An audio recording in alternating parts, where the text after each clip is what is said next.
The good times keep rolling, folks. That's how Warriors basketball works in the Jimmy Butler era. Sophia Jones is going to join me in just a minute. It's Monday. That's when she joins me. And we're going to have a good time recapping the Golden State Warriors taking care of business against a feisty Portland Trail Blazers team who maybe not this year, but in years to come may be relevant with some of the young talent they have on that squad. 130-120, the final. Let's break it all down next. Sophia Jones joins me as well in just a minute. This is the Golden Days. They always find something to nitpick, and that's because there's expectations for us to win. It was a pretty crazy night. Let's go. In a minute, I'ma need a sentimental man or woman to pump me up. Come on and break me off. 'Cause I get what I want and I like what I see. If you got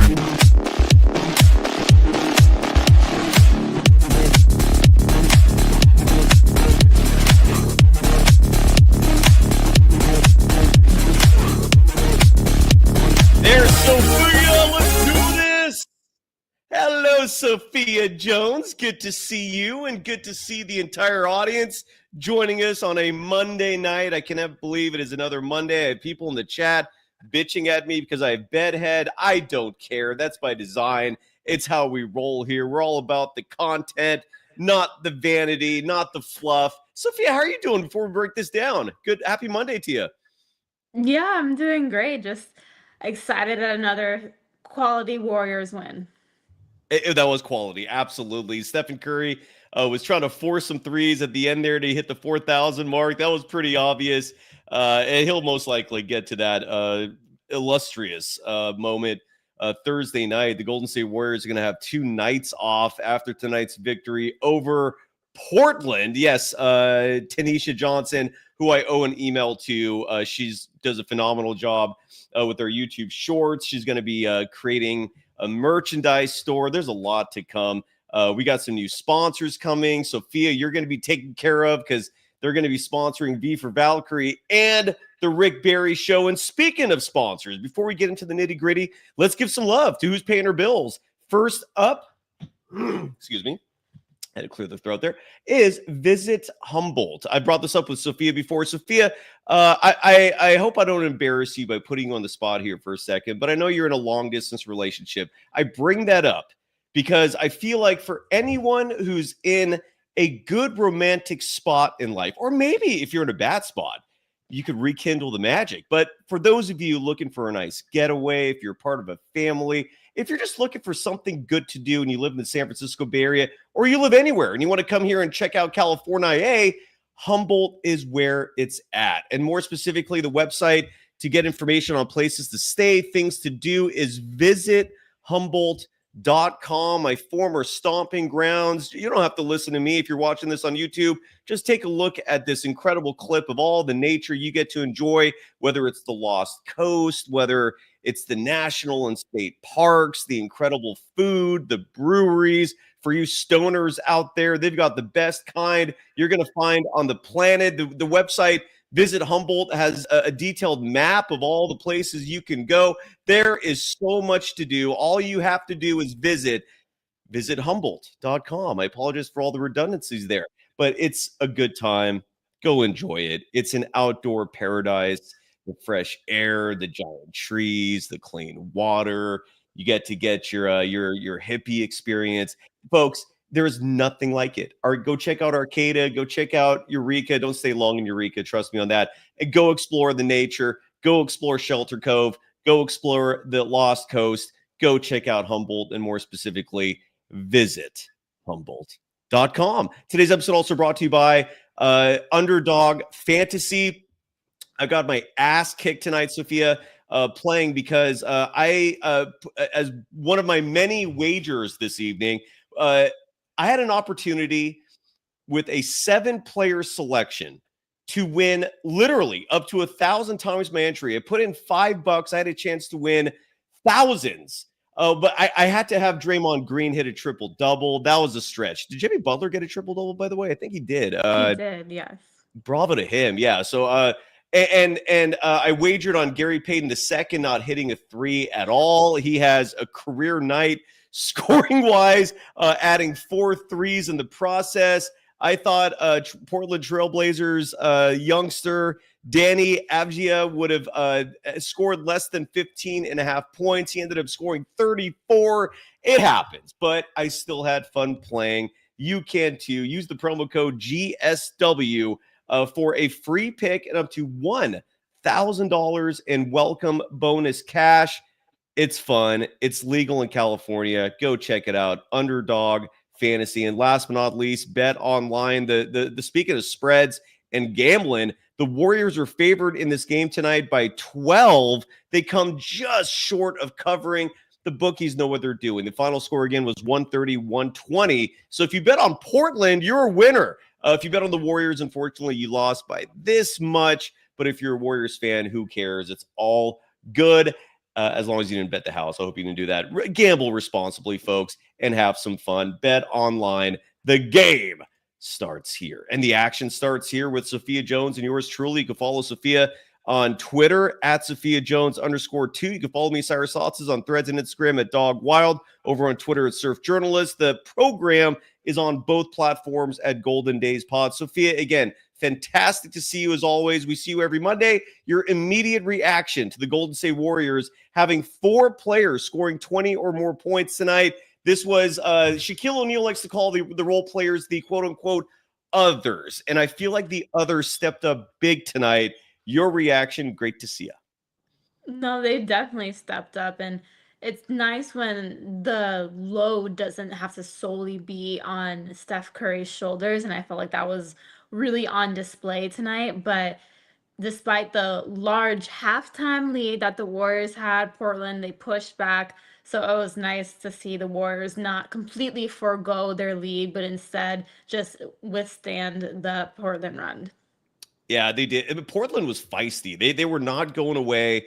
The third quarter in particular, I thought, was a period in this game that they stepped up and they outscored the Warriors in that third quarter, more specifically 43-34. Was not enough, though. Quentin Post started this game with Brandon Pajemski out again. Jonathan Kuminga also missed another game. Steve Kerr said before tonight's game in his pregame press conference that he expects Kuminga and Pajemski to come back later this week, which could mean the Thursday night game at home versus the Sacramento Kings. And with the Kings in town, that likely means your dad might be coming on the show this week. We were talking about that. Time flies, Sophia. This is just, life is crazy. Anyways, so Thursday at home at Chase Center. I'm looking at my phone because that's where my schedule is. I got the Warriors wallpaper. You folks can download that as well to get the schedule on your phones. So with Steve Kerr saying later this week, it could be Thursday against Sacramento, could be Saturday at home against the New York Knicks. Those are the only 2 games left this week. What's your anticipation level, Sophia? I hear a few people say, having the typical consternation of change and the potential disruption of a damn good thing happening. The Warriors, I believe, since they got Jimmy Butler, are now 12-2. I believe they're now 14-1 when Moses Moody starts. Side note. So regardless of who's coming back when, do not bench Moses Moody. We'll talk about that. But to me, as good as things have been, when Kuminga comes back, it's going to be that much better. I cannot wait. What do you anticipate and expect when Kuminga comes back? Because again, some people are freaking out. They're like, what, like, we got a good thing going here. And my message to those folks is relax. It's just going to get better. What is your reaction? I'm the exact same.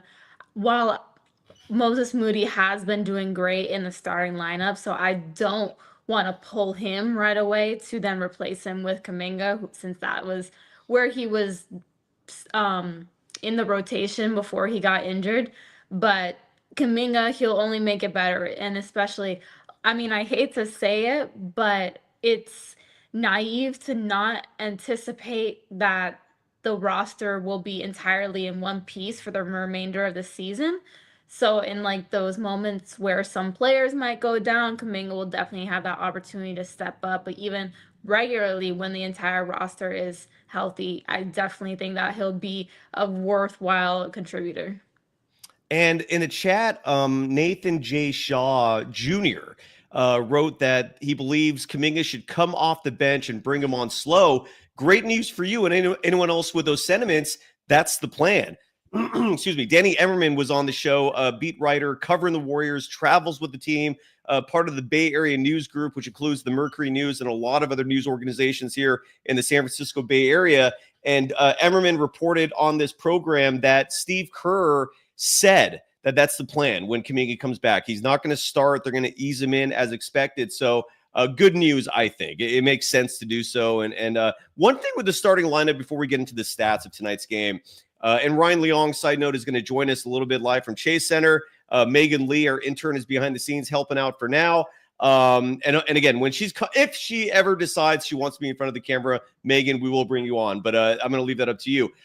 Going back to the starting lineup real fast, Quentin Post has been starting in Brandon Pajemski's place. The Golden State Warriors on the season have had 35 different starting lineups, the third highest total in the NBA. But we're not seeing a lot of variances lately, largely because things have been settled since Jimmy Butler got here. When we see changes now, it's mostly because of Brandon Pajemski and the bad back. But the reason why I bring up the starting lineup, Sophia, is when Pajemski comes back, in all likelihood, we're going to see him start and Quentin Post go to the bench. I don't like that idea. I know we've talked about this before, but I love Quentin Post starting. And it's not just what he's bringing to the table, which is size, which is space in the floor, which is he's a great fit in general when it comes to chemistry. And side note, even though the Warriors had 4 players scoring 20 or more points tonight, Quentin Post was not one of those 4, yet he still had a fantastic game. He started, played 25 minutes, 21 seconds, 4 of 10 from the field. Much more importantly, he was 3 of 5 shooting from beyond the arc, finished the game with 11 points, 7 rebounds, had some difficulties that time battling fellow rookie Donovan Clingan. Clingan was the 7th pick in the draft. Quentin Post was 55 or 3, whatever it was. So there's a good reason why Clingan was a lot to handle for Quentin Post and others. But my whole point is, I really, if it were up to me, I would leave Post in the starting lineup. And it's not so much because of the contributions. It's because life is easier for Draymond Green. I want him to be fresh when the postseason comes. I want this team to be, 100% ready.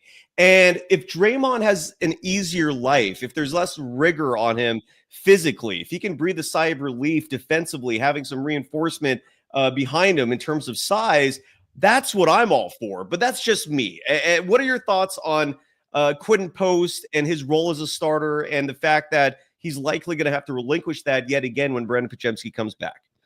If you weren't going to mention it, I was headed in the same exact direction that you were in terms of Draymond Green has openly said that he's more comfortable playing that 4 position as opposed to center. So having Quentin Post in the game allows him to not do that or allows him to not have to be that center, and he can direct and kind of orchestrate offenses more.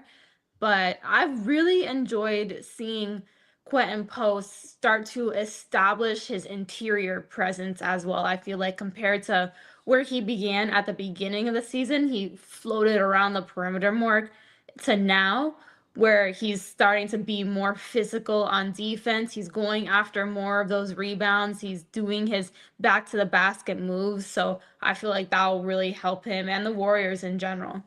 Totally. Quentin Post had a great game. And yet, like I mentioned a moment ago, despite his 11 points, he wasn't anywhere near the leaders tonight for the Warriors in terms of scoring. He wasn't even in the top 5 because Jimmy Butler, as we mentioned just a moment ago at the beginning of the show, the top had a triple-double tonight, 15 points, 10 rebounds, 10 assists for Jimmy Buckets, who in his new role with the Warriors seems to be relishing being a facilitator, involving teammates, totally unselfish basketball from Jimmy Butler. Yet despite Butler scoring 15, despite Quentin Post scoring 11, 4 players scored more. Moses Moody had 20, Stephen Curry 24, Buddy Hield with 20. Side note, the Golden State Warriors, when Buddy Hield scores 18 or more points in a game are now 13-1 this season. Side note, intern Megan, producer Megan, behind the scenes mentioning that when Moses Moody's in the starting lineup, the Warriors, according to her research, are 16-1 this season. That's courtesy of her research. If anyone else has anything to contradict, please mention that in the chat. But Megan, great job with the research. That's a phenomenal stat. And Megan, I'm going to ask you to send Sophia and I a message behind the scenes, because I want this to be a democratic process here in terms of who was the player of the game tonight. The fourth player scoring 20 or more points. Our leading scorer tonight was Gary Payton II, scored 26 points. I mentioned a moment ago, dropped 4 threes in this game. The 26-point effort by GP2, a career high that he surpassed. I did not realize that his previous career high was set back, I believe, in 2018 when he played for the Lakers. It makes some sense because those Lakers teams were so bad that they were playing a lot of people, and GP2 had a night once upon a time, but he scores 26 tonight. Of those 4 players, Megan, I want you to DM us what your opinion is. Sophia, in your opinion, of those 4, who's our player of the game? This is not an easy one. Who's your vote going to be for? And I'm going to listen to the chat as well. If the chat has a strong opinion on this, I'll listen as well. Sorry, Sophia, go ahead. Yeah, I think you have to go GP2. I mean, a career high in points. He played out of his mind at 4 for 6 on threes. I think that he was a huge contributor. And when the Trailblazers, they made a lot of their runs, he was the one that always kind of counteracted that with either his shot making or just his overall energy and intensity. So that would be my player of the game. There's some votes in the chat for Buddy, and I don't blame you folks for doing so, because he had a great game. Actually started strong. He was hitting his shots from the get-go, which has not been his MO this season. But Richard Marquez, a Golden Dazer. Because you're a Golden Dazer, your vote carries some extra weight. Also saying GP2, who, side note, was born in the Bay Area, the progeny of the great Gary Payton, the glove. Yeah, the votes for GP2 are overwhelming. Intern Megan also voting for GP2. So congratulations to Gary Payton II, a player who early this season was struggling in every facet of the game. And again, I don't know if that was health related. Who knows what was going on there, but he has switched gears in the last month and change. He's playing great basketball. He was the little big man tonight, and GP2 was hitting his threes, 4 of 6 from 3, 11 of 16 from the field, 26 points for Gary Payton II, the leading scorer for the Warriors and our underdog fantasy player of the game. GP2 also led the team in net rating. He was a plus 14. No, I stand corrected. I'm sorry. Second on the team in net rating with a plus 14. The leader in that category, as crazy as this may sound, was Buddy Hield with a plus 16. If you look at the net rating from top to bottom, it is crazy. No one was really dominating. This is how close of a game Portland made this. I'm going to read off all the 9 players were in the rotation tonight for the Warriors. Steve Kerr is slimming this thing down a little bit, given we're officially in the home stretch leading into the postseason. So here are all the net rating figures, Sophia. I don't know if this bears any relevance to you, but I'll read it to you anyways and would love your reaction. Jimmy Butler finished a plus 1. Draymond Green, plus 4. Quentin Post, minus 2. Moses Moody, minus 2. Stephen Curry, the team's leader in net rating. Oh, I'm sorry, he was second in net rating behind Brandon Pajemski, a plus 6. Buddy Hield, plus 16. GP2, plus 14. Kevon Looney, who I thought had a great game tonight as well, even though the box score may not reflect that as much. He was a plus 6. And Guy Santos, a.k.a. Gooey. Side note, we call him Gooey on the show because one of our audience members came on one time and accidentally called him Gooey, and we've been rolling with that ever since. For folks who are unfamiliar with that backstory, they hear Gooey and they're like, can we come up with a better nickname to that? I don't blame you, but there's a funny backstory behind it. And so for now, we're rolling with Gooey. At least I am. So those are your net rating stats for tonight. The bench was playing better ball, at least in terms of net rating, than the starters. Your reaction to a very slim margin there for most of the players? Yeah, I mean, plus minus is always interesting. I feel sometimes it doesn't really give a total indication. Yes. However, that bench unit did look extremely strong. I mean, I'm looking at the plus minus for Looney, Santos, Heald, and GP2, and they were kind of that was kind of the energy component of this Warriors roster for this game. I've been loving how Guy Santos has been playing recently. Very, very fiery. He's always going to compete, but always good to see Buddy hit shots as well. Yeah, I just thought that that bench unit really provided the energy this game. I agree with June Adolfo saying that the Warriors are getting the 2022 version of GP2 again. Wholeheartedly agree. I still don't see the lockdown defender that we saw in 2022. That version of GP2 literally made anyone's life insanely difficult. In case you forgot the first round of the playoffs that season, even Nikola Jokic was losing his mind when GP2 was guarding him. He was, I'd rarely, if ever, had seen anything like that. So, and I don't see quite the same player defensively this season, but the drop off is not substantial enough where it's a concern. But I, at least me personally, I'm just nitpicking saying that. Now, with that said, offensively, I feel like he's playing better lately. I mean, he's putting up real numbers. So more power to GP2. He's been playing some fantastic basketball. Now, unpopular truth in the chat brought up that maybe Moses Moody should have been the player of the game tonight. And he had a great night, tenacious. He's starting to fit into this whole picture. And Steve Kerr is trusting him more. I love seeing all the production that the Warriors are getting out of Moses Moody. And his box score tonight, fantastic. 29 minutes, 45 seconds of play, 7 of 10 from the field. He shot 40% from 3, was 2 of 5 shooting from deep. Also had 4 free throw attempts, made all 4 of those. Free throw shooting has been an issue with Moses Moody this year. Added 2 rebounds in this game. No surprise he had 0 assists. That's one stat that he is not piling on. But 20 points, 2 rebounds, added a steal in this game, 40% shooting from 3. I thought the defense was a huge part of the positive contribution, which resulted in a 10-point win for the Warriors tonight. Sophia, your opinion on Mr. Moody and how he played this evening? He played fantastic. I mean, there's a reason why the Warriors have such a great record with him in the starting lineup. I have always felt like Moses Moody has just a great ability to hit some very timely shots. For being as young of a player he is, he shows great composure and efficiency.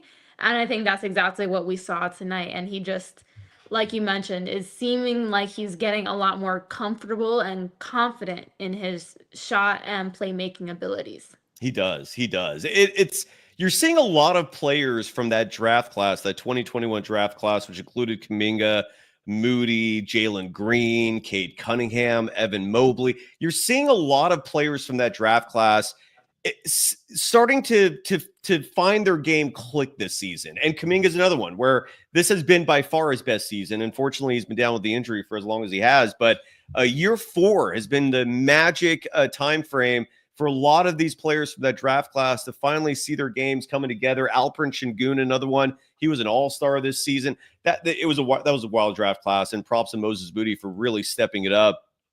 And they can't take him out as a starter. I think that's safe to say, right? Regardless of what happens when Kuminga comes back, 16-1 as a starter. That stat is absurd. What do you make of that, Sophia? Like, does it coincide with Jimmy Butler? Or is it something beyond that? Like, what are you seeing from Moses Moody that's resulting in this leap in his game and success for the Warriors? Well, I think as he's been gaining more confidence throughout the season and in his starting role, because players now have to, or defensive players now have to respect him, and he drags players out to the perimeter. He's actually a threat on offense. He can guard on defense. So I think those are all factors as to why he has or the Warriors have a great record when he's in the starting lineup. But because would have started before Jimmy Butler came. I do think part of it, you do have to consider the Jimmy Butler effect, but Yeah. even before, he was doing his thing. Agreed. That's a crazy part.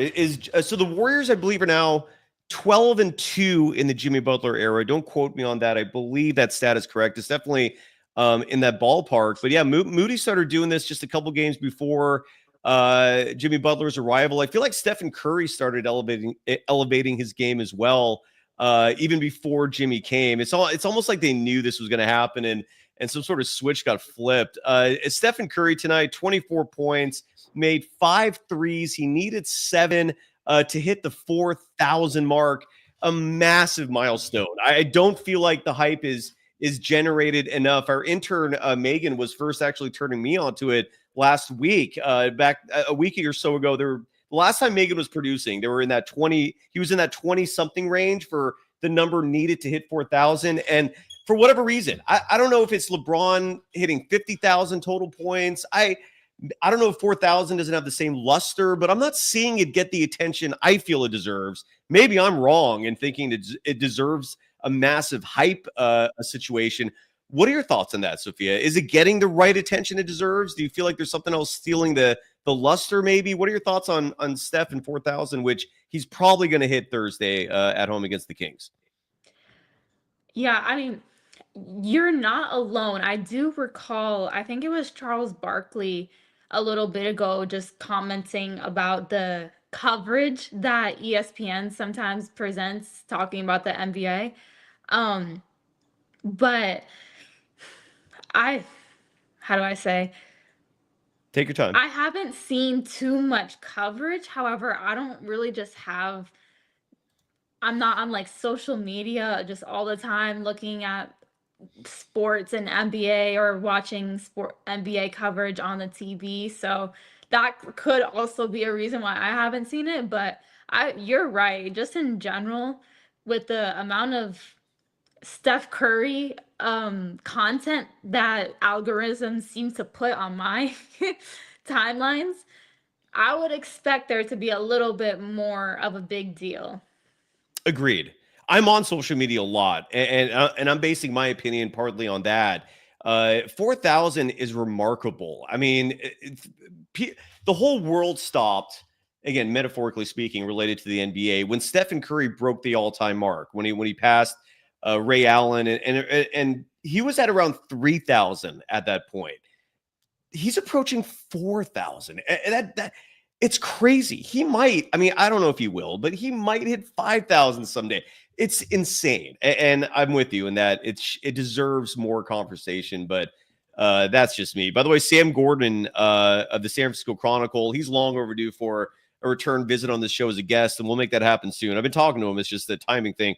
Quoting Steve Kerr after the game, when sound comes down, we'll play it if it's available. But Steve Kerr said, quote, "Nobody's going to guard," unquote, Gary Payton II at the 3-point line. So Sam said Steve Kerr added that he's going to be open every game. He's been working hard on his 3-point shot. And tonight, obviously, it was falling. And Steve Kerr acknowledged that Payton has been playing at a high level for weeks now. Certain players are going to be open, like wide open. And sometimes this is where you get a difference between home games and road games, right? Like role players will thrive at home, and you don't see these types of shots falling as frequently when they're on the road. GP2, his game has progressed a lot in the last month and a half. Any guesses on what's gone into that? Is it just hard work and practice? Do you think maybe he got healthier? Is there anything you're seeing? Or is it just literally what everyone's noticing, that maybe he's just practicing more, shooting harder? Any takeaways for you in terms of GP2? Yeah, it could honestly definitely be he's actually been able to get into an offensive flow just with not having dealing with all the injuries, and not having to deal with the injuries also allows players to get more of those shots up in practice and actually work on it instead of needing to do recovery all the time. So it definitely probably is all tied in, but he's been just really producing recently. And again, I mean, I don't know what it really could come back to the Jimmy Butler effect as well. it's just something different in the water that is going around the entire Golden State roster.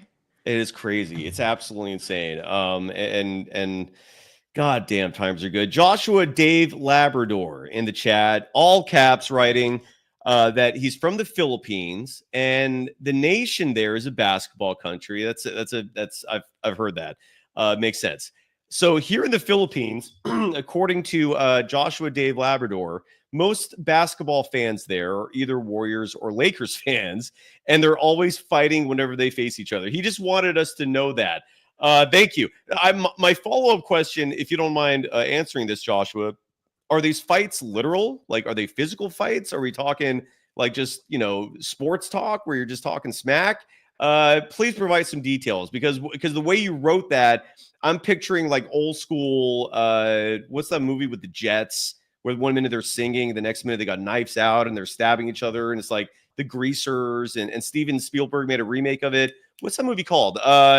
Anyways, that's what I'm picturing. I'm just picturing like an old school street brawl between Warriors fans and Lakers fans with knives and broken bottles. Like that's what I'm picturing. And maybe I'm very far-fetched. What's the name of the movie? Do you know what I'm talking about, Sophia? I'm brain farting on it. It's like a musical. Someone's got it. West Side Story. West Side Story. Oh. I'm picturing West Side Story. Like Warriors fans and Lakers fans. 1 minute they're singing, the next minute like somebody's shivved in the side of the abdomen. That's what I'm picturing. So Joshua, please correct me if it's actually that's what's going down in the Philippines. That is funny. Antonio Green, is this true or is he just throwing this out there wildly? Is today your birthday? It is my birthday today. What? Today's your birthday? What? Yeah. You're experiencing puberty? What?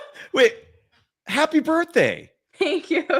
That's crazy. Like no notice. Folks, this is the humility that comes with Sophia Jones. Like no announcement to the world that today's your birthday. Happy birthday. Why God? I had no clue. Well, I'm going to put that on my calendar. I'm not going to do it during the show, but let's mark down March 10th as Sophia Jones's birthday. Bravo, kiddo. Happy birthday.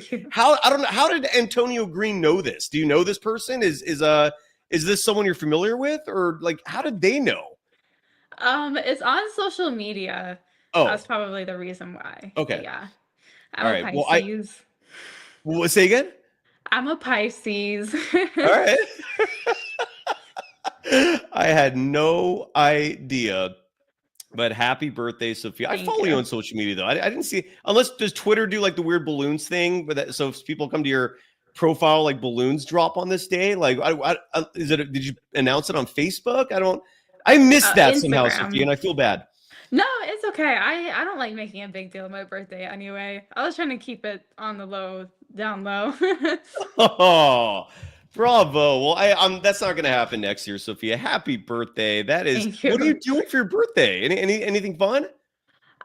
You know what? I went out to brunch with my mom this morning, and then I went to a nice dinner, and on the podcast right now, and I'm trying not to, thank you for all the birthday wishes, but I'm trying not to be too distracted, but I'm also watching San Francisco versus Gonzaga right now on my TV.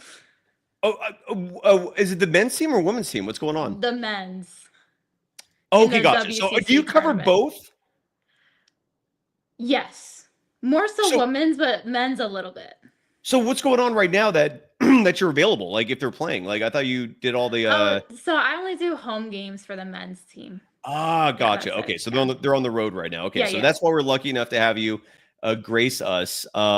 Dice Boy saying his birthday was 2 days ago. Oh, okay. Another fellow Pisces, I'm guessing, right? Yep. I'm embarrassed. The people are giving me shit in the chat, and rightfully so. I should have known that, Sophia. That is my bad. Happy birthday again. So March 10th. That's not going to happen ever again. I promise you that. B Slot saying their birthday's coming up on the 15th. I appreciate the audience for giving you the birthday love. You deserve it.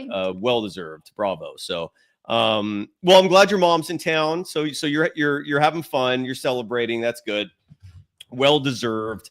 Have you had a chance to check out Aisha Curry's restaurant yet? Because I feel like now would be the perfect time to go eat there. Have you? I have, yeah. So when I lived in Miami, I actually really enjoyed they had a restaurant in Aventura, but it closed down from COVID. But I actually live a couple blocks away from the San Francisco location. So I've been there a couple times since moving here to the city. But if anyone goes, I have to get the oxtail. That's like my favorite dish there. It's good. I've had oxtail as well. That is a I good love dish. oxtail. Yeah. My dad's side of the family is Jamaican, so I'm half Jamaican, so I love oxtail. And Aisha Curry's Jamaican as well, so Oh, beautiful. Good yeah. stuff. Well, happy birthday. Thank you. That is awesome. And you're joining it with us tonight. So I'm flattered, Sophia. I'm sure the audience is flattered as well. Who do you feel like dedicated their performance the most to you on this birthday? Is it GP2? I mean, you already voted for him for being player of the night, but Buddy Hield. I mean, look, you've been breaking stories about Buddy all off season leading into the year. Buddy Hield dropped to 20 burgers, Steph at 24, Moody had 20. Did any of their performances resonate with you on your birthday, or no? Am I talking total crazy right now? I would have to say just Gary Payton. I mean, you don't have a career high night every single game, and it's not my birthday every single day of the year, so I'd have to go with him. Oh, that is good stuff. Awesome. Happy birthday to you. Thank you. Are you doing anything after the show, or any big plans for the Oh rest of the night? no. Because it is early ish. It's 10. I'm just about to I guess go it to is bed late. after this. What is it? Did you even know the time change was coming, by the way, yesterday? I had no idea until Dan Coach Emilio in the chat following Saturday night's show. Just a subtle, nonchalant post. Hey, time change tomorrow. I was like, what? I totally missed that. I'm not adjusting well to this. How is your adjustment to the fact that we lost an hour? I love the extended daylight, but it's tripping me out a little bit. I have not fully adjusted yet. Sophia, you're a whole other generation. I'm curious to know, do time changes affect you as well? Or is this me being an old man and these are the signs of aging when time changes suddenly rattle your bones? What's your reaction to the time change? Anything? That first day was a little rough, and especially because I was actually in Las Vegas with the San Francisco women's team for the WCC tournament, and Ooh. we had an 11:30 a.m. game, which felt extra early because we lost an hour. But it's just kind of that first day, but I enjoy the extra sunlight for sure. Well, tonight is your birthday, and I'm going to leave this up to you. Shardoll is in the chat going crazy because he wants to join us. Are you open to that? We usually don't open the phone calls, the metaphorical phone lines, if you will. But the man's going nuts. What do you think? I'll leave it up to you, Sophia. It's your birthday. If you say no, there ain't no judgment here. We move on happily. But if you want to indulge Shardoll, we'll bring him on real fast so he can blow all of the woofers on our speakers. What do you think? You know, I think we have just a little bit of time. All right, Shardoll, I will indulge you, but I'm going to do this. As crazy as it sounds, I actually have his email. So Shardoll, I just emailed you the link. So if you want to join the program, you can. But do so soon, please, and keep it brief because it looks like we're going to have a short show. And especially since it's your birthday, I'm not going to keep us on long. Like last week, I didn't realize we went 2 hours, and that's never the intention. I just feel like there's just a lot of stuff to talk about. And I don't like ending shows before we have to, but we're going to keep it short tonight. It's your birthday. You need to go chill. Antonio Green, props again for making us aware. All right, so Shardoll, if you're going to join us, please do. We're still waiting on Ryan Leong to join us live from Chase Center. Otherwise, because it's your the chat's amazing. Otherwise, if it's I don't know. When the Warriors play a game like this, it's pretty straightforward. I feel like the job is done for us. We all saw everything out there. The Warriors played great ball. Jimmy Butler had a triple double. Quentin Post should be a starter. 4 players scored 20 or more points. I thought Kevon Looney and Guy Santos were fantastic contributors tonight. The Warriors, I don't know, is there anything else, Sophia, you feel like we should touch on before we hit the scoreboard and the standings and start to wrap it up? Or are we good? What do you think?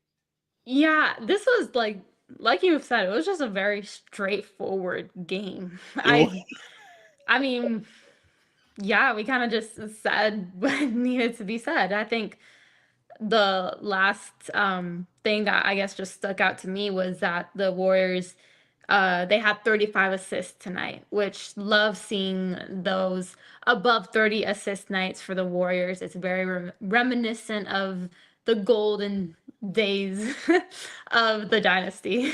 yes, miss. Oh, I love that. Working in the name of the show. Shardoll is here. I'm going to step back. Hey, Go ahead. hey, Sai. It's great. It's great being on the show. Great Warriors win. Um, we took care of business. We took care of Portland. It was a great victory. Um, and I won't. And I really like that Steph Curry had a great performance today. He had 24 points. So Steph Curry was phenomenal. I wanted to wish Sophia happy birthday. Happy Thank birthday, you. Sophia. Hell yeah. Happy birthday to you.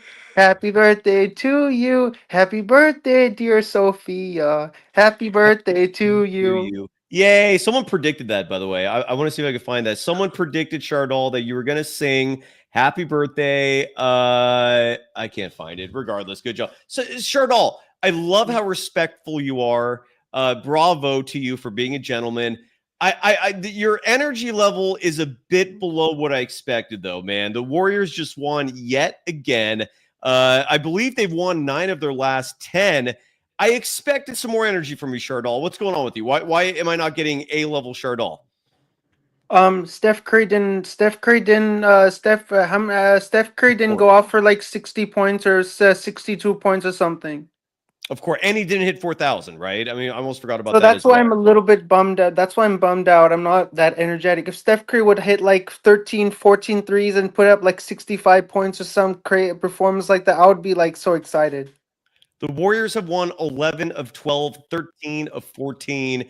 They are balling. They are rolling. Shardoll, any final thoughts before we hit the scoreboard to see what else happened tonight and start wrapping it up? My final thoughts are happy birthday, by the way, to Sophia. How old are you turning? 23. Sai, so my birthday is gonna be in October. Okay. Can we please do the same thing? Like, bring me on, like, you brought Yes. Sophia on the show. Can I be the man of the hour and I could stay as long? Because it's my birthday. So could I stay forever? Yes. We can. We'll talk about that in No, October. no, Okay. but then I wanna, but then I'm gonna be, but then on your birthday, don't like if I'm the man, you bring me on and I'm the when my birthday comes, I want to stay on the whole show because you gotta make when my birthday comes, you gotta make me special. Like Deal. birthdays are special. I agree with that wholeheartedly. It's So only then once a but then year. Sai is staying, but then Sophia gets to stay on. So I want to stay on because I'll come in a suit and everything like All that. right. Dude, that's months away. Yes. I'm telling you, yes. We'll celebrate your birthday, Now, can Shardoll. we plan? No, I'm saying we can plan to make it happen when the time comes. I'll think about it. Are you doing? Yes, Shardoll, I'm messing with you. Yeah, of course. Sai, Yes. you're a great. You have a great sense of humor. Thank you, brother. I try. But I like Shardoll, coming. I like coming on the show, and you're a great person as thank you, well. brother. Shardoll, thank you. And again, you came in tonight incredibly respectful. Bravo, you're a gentleman. Piece of advice, if you don't mind, Shardoll. I know this is unsolicited, but I feel the need to give you this one little piece of advice, if you don't mind, Shardoll. And that is, and it's a very simple piece of advice, but I do think it rings true, which is never ask a woman her age, ever. All right, buddy? No, but when it's your birthday. Doesn't matter. I'm just telling you, you can learn the hard way, or you can listen to me and take that advice. Sophia, is that sound advice, or do you think it's appropriate to ask women how old they are, regardless of what era of human civilization we're in? What do you think, People Sophia?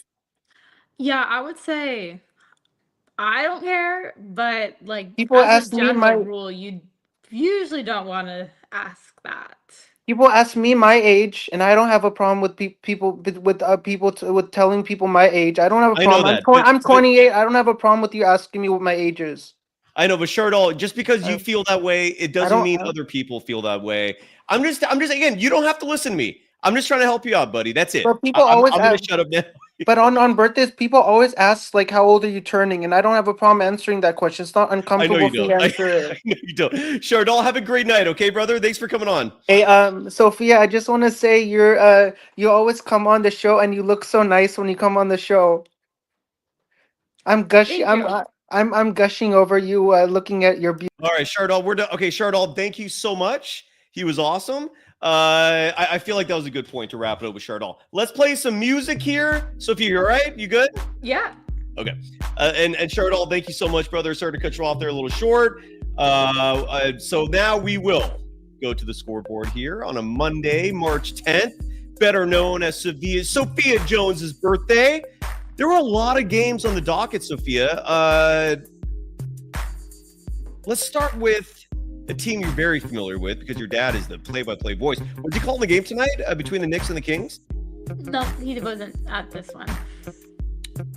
Does that usually means he's doing an ESPN broadcast, right? Because he was doing ESPN yesterday. He was in Dallas. So he needs rest. He's a human being. Yes. Makes sense. Okay. We talked about this before, and I've said this on the show. Your dad has such incredible work ethic. Like, he is one of the hardest working individuals I know, period. It's insane how much he travels, the hours he puts in. It's incredibly respectful and admirable what he does. So he was not calling the Sacramento Kings and the Knicks, and good for him, because the Kings got their butts whooped at home at Golden One Center. This is the Warriors' next opponent. Sophia, did you get a chance to watch any of that game? No.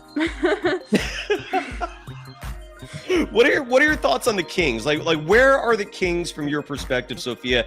Like, is their morale even in existence? Or are they back to the Kings that we've known most of our lives? Where are the Kings from a morale and confidence perspective in your book? I would say that they're still there. I'm checking real quick because I know.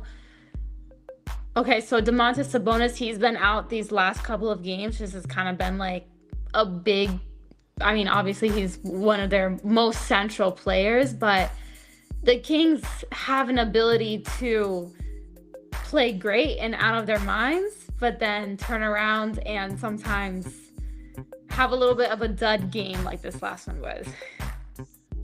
Yeah, and the Kings, again, they're probably going to make the play-in. My guess is the battle for that 10 seed is going to come down to Dallas or Phoenix. And the Mavericks, what a poop show that is. Well, the Knicks defeated the Kings tonight 133-104. OG Anunoby 24 points, 7 rebounds, 8 assists in the win. Zach LaVine 17 points in the loss. The Kings dropped to 33-31. The Knicks improved to 41-23. The Warriors, I believe that game represents the Warriors' next two opponents. So the last time the Warriors and the Kings played, this was I have the schedule right here. Here it is. So the Warriors played the Kings not that long ago. This was back on February 21st, and they won 132-108. This was one of Jimmy Butler's first games with the Warriors. Do you expect more of the same, or do you think the Kings will put up a fight on Thursday? What's your prediction? I know it's 3 days away, but chances are what we saw tonight will be what we see Thursday, with the exception of maybe Kuminga and Podziemski coming back. But your prediction, your preview for Thursday. I think, especially after suffering as big of a loss as it was today, and then, of course, remembering the loss to Warriors at Golden One Center, they're going to want to come into Chase and disrupt some things. I don't know Domantas Sabonis' status. He's always someone that Draymond has always looked forward to playing against, I guess you can say. But the Warriors, they're feeling good. They're rolling right now. The Kings, they're just trying to survive and make the play-in. Big time. And so that's the next opponent. for your Golden State Warriors. We'll cover the standings in just a minute. Elsewhere in the association, the Dallas Mavericks, 133-129 winners over the San Antonio Spurs. The Mavs improved to 33-33. San Antonio drops to 26-37. Spencer Dinwiddie, the hero for the Mavericks tonight, 28 points, 7 rebounds, 6 assists. Harrison Barnes, 29 points and 6 rebounds in the loss. Taking a step back for 1 second, I was listening to a podcast the other day, and not ours, and the topic of the show was the worst contracts in the NBA. I can't remember. I think it was Bill Simmons. It was his show, and Domantas Sabonis made the list. Your thoughts on that? I was a little surprised to hear Domantas Sabonis mentioned with the worst contracts in the NBA. Do you agree with that sentiment, Sophia? What do you think about that? I don't know the exact numbers on his contract. However, considering how important he is to the Sacramento Kings' success, I don't know how you put him on that list. It is. Well, I'm going to pull up his contract right now so we can get some perspective on it, because the criticism of Sabonis is the defense, right? Like, he can't defend the perimeter. It's a weakness of his, and I'm not saying that he's an awful defender, but he's not making all defensive teams. And so here's his contract situation. He's under contract through 2028. So there's 3 more full seasons that he's under guaranteed contract following this year. This year he makes $40.5 million. Next year, $43.6 million.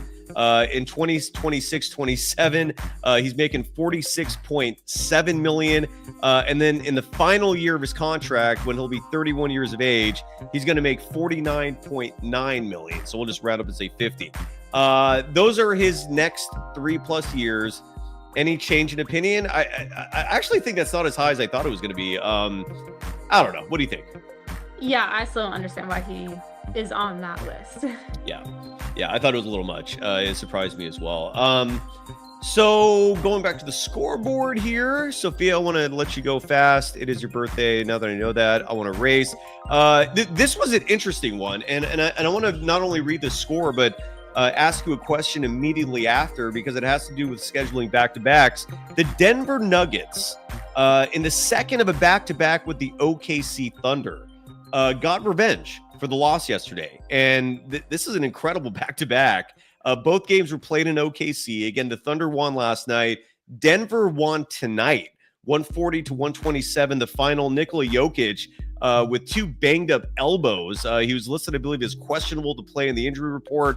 Did play, delivered with 35 points, 10 rebounds, 8 assists. Lou Dort, 26 points, 7 rebounds, 4 steals as a top performer for OKC. All these top performers that I read to you courtesy of ESPN. But besides providing your thoughts on the back-to-back, I actually don't mind back-to-backs when they're scheduled like that. When 2 teams are playing each other in back-to-back nights, because it eliminates any competitive advantage or disadvantage one team may have over the other. That's my biggest gripe with these back-to-backs. Like, I don't like the whining that I hear from folks trying to defend players, saying 82 games is too rigorous for them. A huge reason for that, Rick Barry's on the show on a regular basis, and he routinely hates hearing that type of language, because to him, these individuals could and should handle that workload.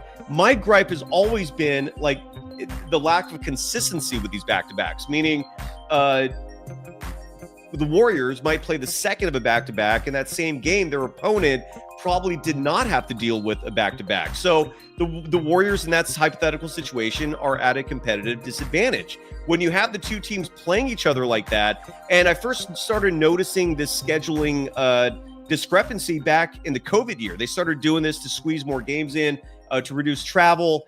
I love it. I have no qualms with back-to-back games if it's the same 2 teams playing each other. And case in point, this matchup where the 2 teams split the games, neither team was at a disadvantage in game 2. I like it. And I wish the NBA would make this a permanent thing where schedule the back-to-backs, but have them with the same two teams in the same location so they're not having to travel. There's no advantage for one team over the other. Your thoughts, Sophia? No, I agree. I'm not a fan of the concept of back-to-backs in general. However, if you do have them, I think that this is the best case scenario for pretty much all the points that you mentioned, where no one team has a competitive advantage over the other. However, I would just say one downside is when you had, with this matchup in particular, and because it happens with a lot of these matchups as well, where for yesterday, they made a huge deal of it for the ESPN Sunday Showcase, and it was like the game of the day pretty much. And then just to turn around the next day and play again, it takes a little bit of the air out of it as a spectator, I guess I would say. That's fair. It makes perfect sense, yeah. But for the players and teams, it definitely does make the most sense. We're going to hit a quick pause button on the scoreboard because Ryan Leong is joining us live from Chase Center. He works with NBC News Radio, Bay Area Sports Wrap. Great to see you, brother. It's Sophia Jones's 23rd birthday tonight. So we're celebrating that. Ryan, how are you doing, brother? Your immediate reaction to the Warriors winning a somewhat tight game, 130-120. Great to see you, man. Well, first of all, I got to give a shout out to Sophia on her Jordan year. Right? Yes. Yeah. Good or stuff. Or her Draymond year. Whatever call, 23, right? All these 23s out there. So great call. Throwing those out there. It's been a while since it was my 23rd birthday, but that's always a special one. So happy birthday, Sophia. Thank you. Yeah. Then my reactions to the game. Good game for the Warriors, but I tell you, I mean, Portland, they may not be that great. They've only got 28 wins or whatever, but they're a hard team, man. They didn't give up. I mean, they got this game down to 4 points. I think a couple of times. They kept it within 6, within 10. I mean, Chauncey Billups has these guys playing hard, and he did achieve his one goal tonight. I asked him in pregame about Steph possibly getting the 4,000 threes, and he says, we want him to get that record, but not against us. He got his wish. So it's funny that teams care about that, man. Did you notice the crowd anticipating it? Because Steph was forcing a few threes at the end there. He finished. Go ahead. Yeah, he finished 5 of 11. He was 5 of 7 at one point, and the last 4 threes he took, you could tell he was jacking up crazy shots. I mean, shots that are even far for him. It's like, he just that's all right. You know what? Hey, he'll do it against Sacramento. It's going to happen in the next game for sure. So, what are your in tonight's pregame? Steve Kerr brought up that Jonathan Kuminga is likely, and Pajemski, they're both likely going to come back. In his words, later this week. There's 2 games remaining this week. Thursday at home against the Kings. Saturday at home against the Jalen Brunson-less New York Knicks. Brunson's out for a couple weeks because of an ankle injury. Anything you're hearing, Ryan, about Kuminga? I'm not, but now that you mentioned that they're the Jalen Brunson-less Knicks, I think they would come back against the Knicks, I think. Oh, so you think Kuminga would come back Saturday and not Thursday? I'm guessing. Yeah, that's my guess. I could be wrong. That's my guess. And that's just intuition? There's nothing... Yeah, because if they don't have a guy like Jalen Brunson on a team, right, and that makes them a little bit the Knicks a little bit less of a team, then maybe that's a better case scenario for a guy like Kuminga to make his return. That's a good point. It's an easier integration. Yes. And Sophia, do you like that? How Ryan is showing respect to the Kings by saying that the Kings will be more difficult out than the Knicks, even though the Knicks beat the Kings tonight 133-104. But despite that, the Kings, in Ryan's eyes, are a more daunting opponent. I agree, man. Like Malik Monk is never easy. Yeah, he's not an easy. Yeah, exactly. No, I agree 100%, and especially when you have rivalries like this as well, it never goes as planned. No. And at least they don't have De'Aaron Fox to complain about it anymore. I asked about it last year, and man, I really pissed him off. I don't have to worry about that anymore since he's playing for the Spurs. But he would always say it's not a rivalry. Harrison Barnes would say it's not a rivalry. It's a rivalry. But by the way, hold on. There's something in the chat that here it is. Link 1879 writes, is Guy Santos the next Juan Toscano Anderson with some physical resemblance to Anderson Varejao. Very different games, but I see the resemblance a little bit. Yeah. He is playing some great ball. One thing that was lost, and we haven't mentioned it either until just now, but this was lost in Steve Kerr's post-game comments the last game, following, what was that, Saturday, where Steve Kerr said, and I love that he said this, the topic was Kuminga and how they're going to assimilate him back into the rotation. And what Steve Kerr said is that whatever we do, and I'm paraphrasing, but hopefully I get the context accurately, is that Steve Kerr said that whatever they do, it's not going to affect Guy Santos. In other words, Steve Kerr said Guy Santos will play. And I feel like that was a big fear for a lot of people when we talk about whose minutes are going to get diminished with Kuminga coming back. I don't want to see Guy Santos phased out, man. Like, the Warriors are doing good things because of him. Sophia, I'll start with you, and then Ryan, I'd love to get your reaction as well. Guy Santos, I love this kid. He's even bringing the ball up as a point guard now. Your reaction to Santos's play lately, Sophia? Yeah, with the comment, I can definitely agree he's giving similar vibes to a Juan Toscano Anderson, but he just comes with a lot of hustle and effort, and he's a longer player, so he always plays or tries to play good defense. He's getting a little bit more comfortable in his offensive capabilities as well. So I think I'm glad to hear that his minutes won't really be affected, because I think they're really key for the Warriors. What are you seeing, Ryan, with Guy Santos, man? The fans love him. I feel like his teammates love him. What an incredible find, man. Your thoughts? Yeah, no, I agree. I mean, I remember covering Anderson Varejao when he was on the Warriors. He was another hard-fought guy that hustle guy. Warrior fans love hustle guys. Remember the custodian? Yeah. Oh, Brian Cardinal. Brian Cardinal. Yeah. See, I'm bringing back some old school names. There you go. Yeah, very similar. I mean, Guy Santos didn't have a great game tonight, but he only took 6 shots. He was 2 of 6 from the field. But yeah, I mean, I again, Warrior fans love hustle players. As Brian Cardinals, the Anderson Varejaos, with the JTAs. I don't know. Even Matt. I don't. This may seem weird, but even like Matt Barnes, Matt he was Barnes, a hustle player. He hustled, high energy. He was a bit of a what do you call it? He was a bit of a dirty player, though. I thought Matt Barnes. You thought he was a dirty player? A little bit. How so? Like he would a little physical. He would kind of a little bad boy's blood in him. Not quite. Matt Barnes is very understated, in my opinion, in Warriors lore. When you consider he was a pivotal part of the We Believe team, comes back for the 2017 championship. He's been around for some really big years on this squad. But he was kind of a badass. You know what I'm talking about, right?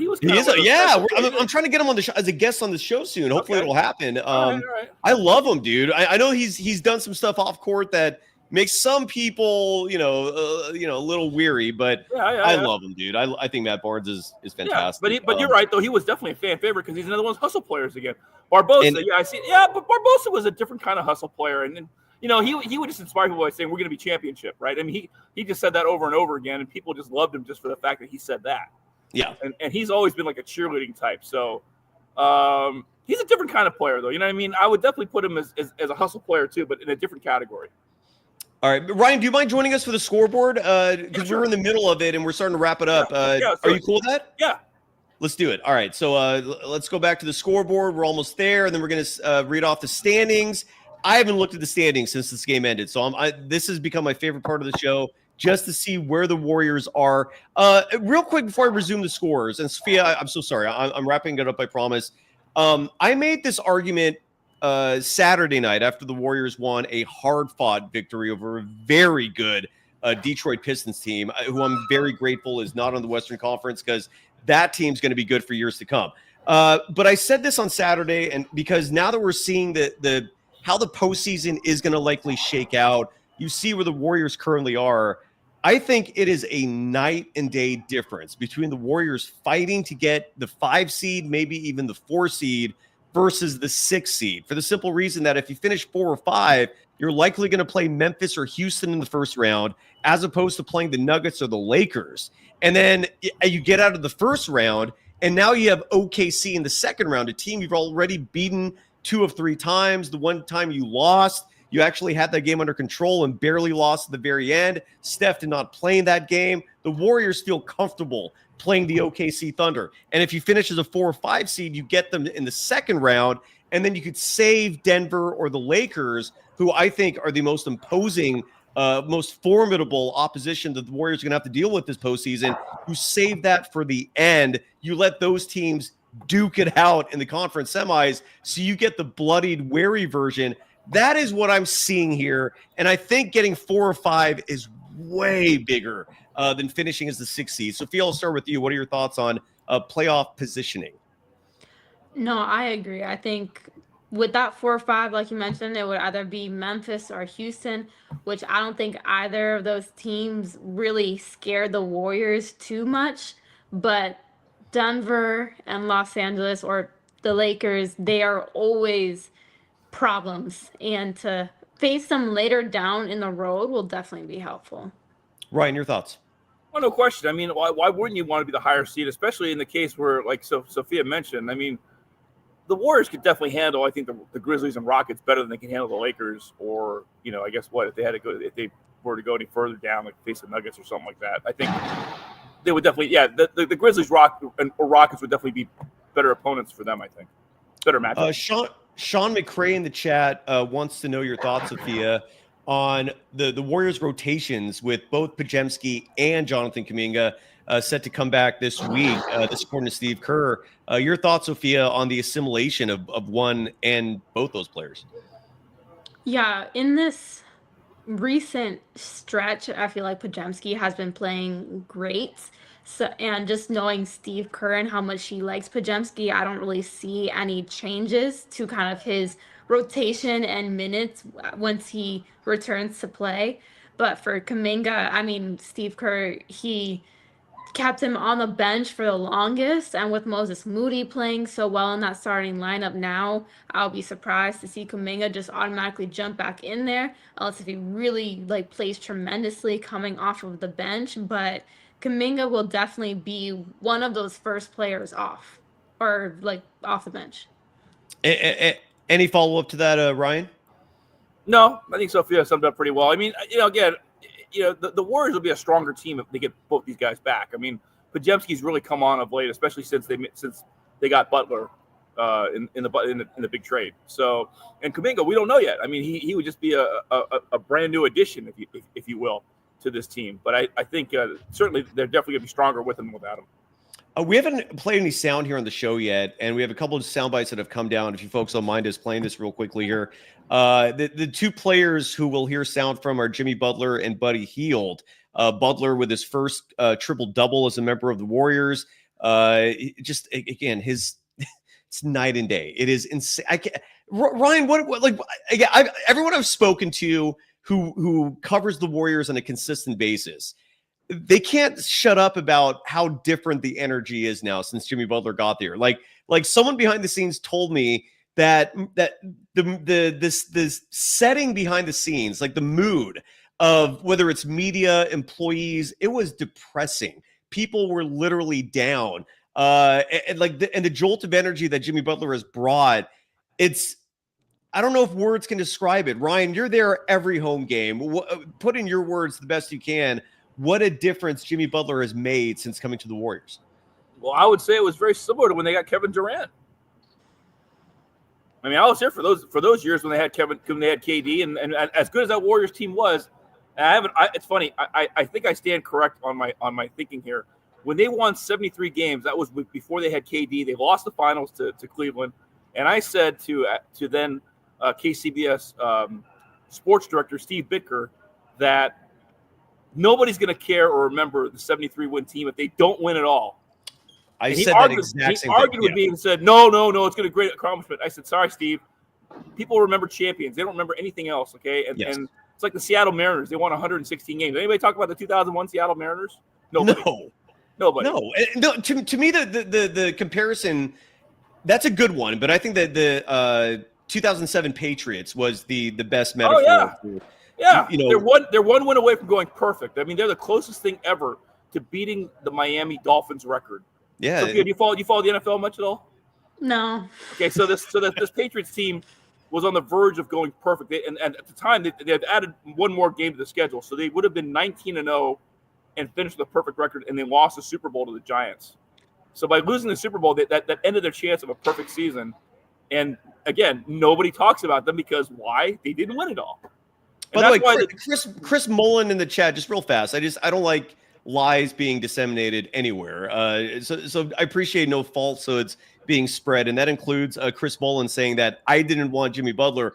Bullshit. I was one of the only guys who did. He did. I didn't want Jimmy Butler. At the time, I didn't want him because I heard his comments, and I had known from times I had interviewed him when he came in to visit as a visitor to other I think when he was with Minnesota, he came to the Warriors. Well, you didn't like the ego. Like, you did not want him coming in here and being a diva. Well, I mean, look at what he said. I mean, those comments were like, those weren't even like cryptic comments. Those were like, get me the F out of here comments. I mean, that's why there's no question why the Heat suspended him 7 games. I mean, he earned that suspension, right? He did. But I will say, the guy is very intelligent. The way he said it was hilarious, right? I want to get my happiness back. Do you see it happening here? No, I don't think so. I mean, he is definitely a very interesting athlete. I actually saw a segment they did of him on CBS Saturday Morning, where he's interviewed by Dana Jacobson about his coffee ventures. Did you see this segment? I didn't see the segment, but we know all about Sophia Jones is a Miami resident, and she's actually been to one of his coffee shops there. So, Big Face, right? Oh, you haven't? No. Oh, I'm sorry. I thought you did. No, my apologies. But you drove by it? I thought you've seen. Did you see the outside of one of the shops? Am I just wrong on that altogether? Okay, then I'm sorry, but we just had a conversation about coffee shops in Miami. We did. And yeah, because I think he started Big Face Coffee more so in the bubble, and by then I had already moved out to the Bay Area. Yeah. So I will. Okay, I'm gonna put it in the comments. So if anybody wants to watch this segment, it was very entertaining stuff. How long is it? What is it? It's about 8 minutes, I think. We won't play that tonight. No, don't play it here. No, I'm not saying don't play it here. I'm saying for the people, the viewers who are watching, they can watch it on their own time. So yeah, and but no, it's true that most people were skeptical about Jimmy Butler, but no, Sophia and I were both actually. Sophia, correct me if I'm wrong on this, but I'm pretty sure you were cool with that move as well, right? I mean, I feel like you and I were one of the only ones who were like, dude, this guy's like a superstar. He carried his team to the finals. Again, my theory was I was only against it just because, like, I thought, again, Ryan, you were part of the majority, and look, you weren't wrong about anything. Like, the Jimmy Butler situation in Miami was just a really ugly, complex situation where you can understand the perspective of both sides. You can understand Miami wanting a player under contract to be committed, to not have his gripes out in public, to all the dramatics that Jimmy Butler was doing. I could understand if you have an argument against that. I get it. It was not professional. Plus, I'm gonna go to another quick point here. The Warriors historically have been known for getting the short end of the stick when they make big deals, right? Historically, at least before maybe this ownership group, they used to make big deals, and it would always just basically be like a bird dropping on their face. Yes. And it's the exact opposite. I mean, they've gotten Jimmy Butler. They're arguably the hottest team, best team in the league. Only 2 losses, really 1 loss, right? Only 1 loss when Butler's played, and that was in Dallas, right? The game that they probably could have won. So, I mean, yeah, he's been a game changer, this guy. It's amazing. He's totally turned around the entire franchise. The Warriors are back to being the kind of team they were during the championship years. I mean, they're the hunted team now. People are coming in, they want to beat the Warriors. I mean, that's why teams like the Pistons, the game tonight against Portland, these are all going to be tough games. When they play the Kings on Thursday, that's going to be a tough game. Maybe. Last time they played each other on February 21st. We talked about this earlier before you got here, Ryan, and the Warriors did beat them by, I believe, 24. We shall see. I don't know. You know what? Though, honestly, for some reason, I always think that the Kings games, even though Warriors can blow them out, I always think they're just somewhat. They're just because they are. But look, they were not a problem in the KD years. Mm-hmm. They were not a problem in 2022. But since then, for the last 2-3 years, basically since Mike Brown got to the Kings, right, they've been a bit of a problem for the Warriors. Yeah. And but Mike Brown's gone and Jimmy Butler's with the Warriors. It's a whole different story. And speaking of Jimmy, go ahead. No, you're right. Yeah. And speaking of Jimmy Butler, I want to play these 2 clips and then we'll wrap it up. Sophia, please forgive me again for us going as long as we are on your birthday. Happy birthday, Sophia Jones. It's We're going to okay. play these sound bites, scores, standings out. Here is Jimmy Butler. And this attribution courtesy of Anthony Slater talking about what goes into the communication between Jimmy Butler and Buddy Hield, which is helping Buddy Hield. In case you folks haven't noticed, Buddy's contributing a lot more positively since Jimmy Butler got here. You can say the same about most players, but Buddy, it's been particularly noticeable. And Jimmy was asked about that, and here are his words. Here is Jimmy Butler, who seems to never do interviews in the interview room. Buddy? Buddy called you Don't listen to nothing Buddy says. Okay. Ever. Okay. He can't even spell connector. Man, I think about it. I'll take that all day, every day. I don't care what point in the game that is. Watch it. Buddy, spell connector. Oh, hell. Connector, connect four. See? Connector, Connector. Spell connector. connector. CON. Oh, man, don't help him. Exactly my point. Y'all see that? Why are you trying to stop me like that? I'm not. She said that you called me a connector. I said, Connector. okay, so spell it. All right, I'm out. No, just stop. All right, that was funny. And that was Janie McCauley of the Associated Press in the background there. All right, and the last soundbite is this is going to be Buddy Hield himself. And this is courtesy of KNBR, so the audio is going to be much better for this. That was a very funny back and forth, by the way. Kudos again to Anthony Slater for posting that. Sam Gordon also posted something similar. And here is Buddy Hield. And I'm looking forward to hearing this. We don't get a chance to preview these sound bites when we do these post-game shows. So I'm hearing them for the first time, the same as you. And Buddy was asked about the Warriors before Jimmy Butler. And I'm very curious to hear what he has to say about this. Here's Buddy Hield talking about the impact of Jimmy Butler on this Warriors team and the difference between the pre-Jimmy Warriors and the current Jimmy Warriors. But it kind of feels as if it's been 2 seasons in 1 year, right? Where the first half of the season was one way, but then the second half of the season totally different. Yeah. But does it feel like that personally for you, being that this is your first season and only season with the Warriors? Did you feel different the first half of the season compared to the feeling that you have with their teammates on this side of the break? You know, no disrespect to everybody who's been there, like Wiggs and Kyle and Melt and Lindy. I feel like we had it clicking earlier, but then after that, I think woke up the league again, and then we just hit a wall. We couldn't like turn it over. We just win one, lose two, win one, lose two. We couldn't find that, get back to that flow. And then after that, I think when Jimmy came here, you know, we missed those guys that we had. I think Jimmy came in and settled us back in, that putting that championship, that winning mindset that he's always known for, you know, and the greatness of Steph and Draymond connecting with him.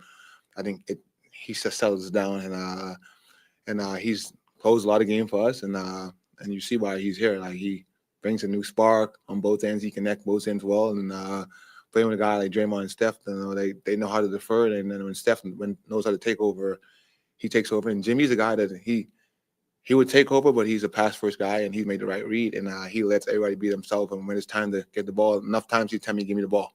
And so when it's time to take over, he knows what to do. And Steph and Draymond let him do that, and he does let Steph do his thing too. So and Draymond just a connector. He just figures the game out. You know, he's that quarterback just making the right reads on offense and defense. So and like guys like me, BP, Moses, the Gees of the world, and Loon, we just got to come in and do our job at a high level and just make the right read, the defensive play, or the right shot, and trust those guys to take us to the promised land.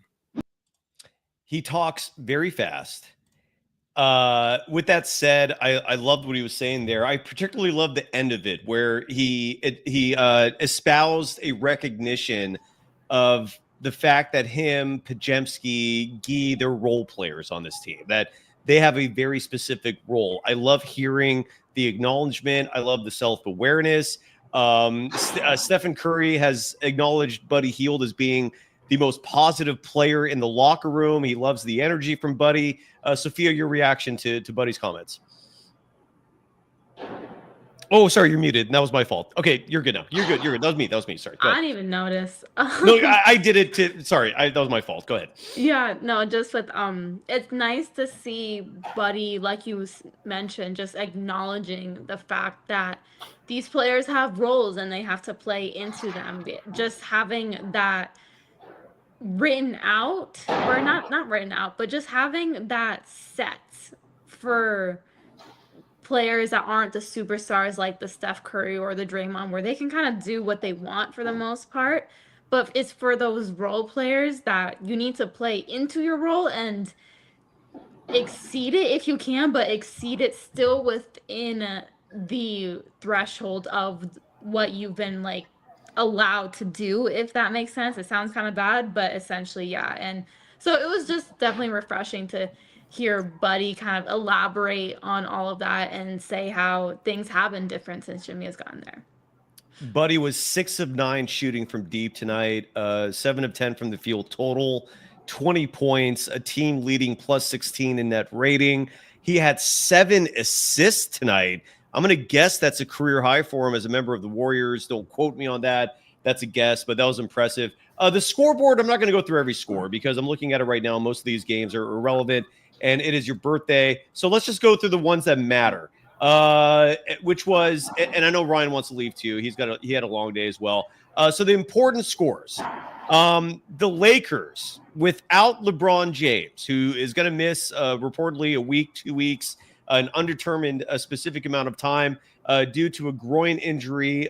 So he missed tonight's game in Brooklyn, and the Lakers lost as a result. The Nets beat the LA Lakers 111-108. Cam Johnson, 18.7 rebounds, 3 steals in the win. Luka Doncic, a triple-double in the loss, 22 points, 12 rebounds, 12 assists. So, and those matter now because I think the Warriors are chasing everybody ahead of them who are not named the OKC Thunder. So that game bears relevance. And then two other Western Conference games that affect the Warriors. The Houston Rockets, that's the team I'm paying closest attention to, with the Memphis Grizzlies directly behind them.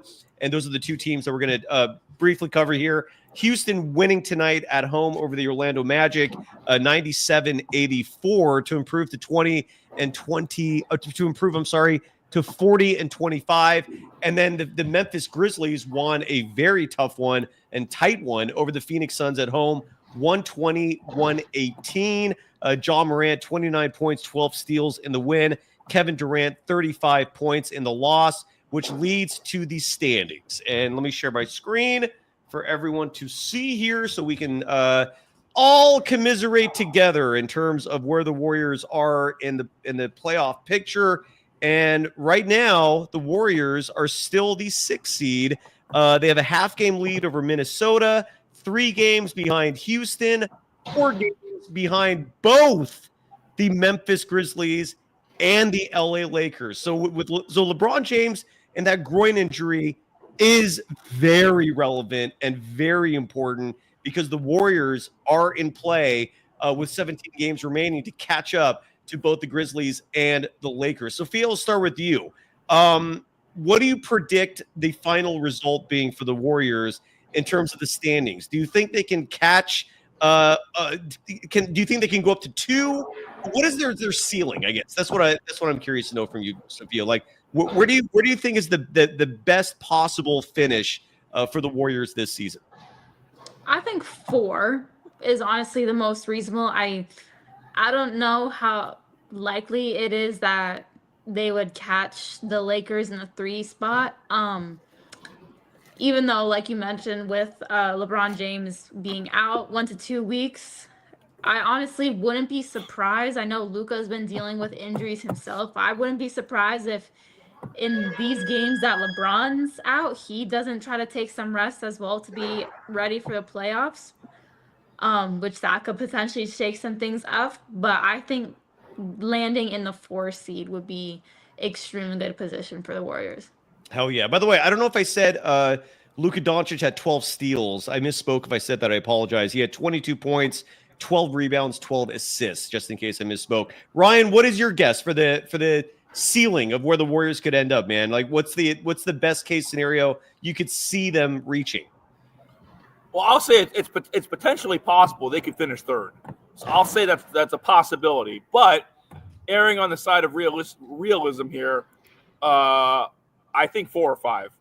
Okay. I mean, but again, you look at it where they are right now. I mean, they're all right there. I mean, 3, 4, and 5 is pretty much not much difference. I mean, it's just right percentage points. Yeah. Basically. So, and by the way, you're correct. By the way, on Buddy Hield, the 7 assists are his Warriors high. That's crazy. Sophia, did you notice like 7 passes for buckets in this game from Buddy? It's an impressive number. You mentioned the team high steals. Oh, I don't know if it was a high, but it was a good number. The Warriors finished tonight with 36 steals tonight. But did you notice Buddy getting 7 of them? That's crazy. Do you mean assists? Yeah, assists. Steals yeah. 16.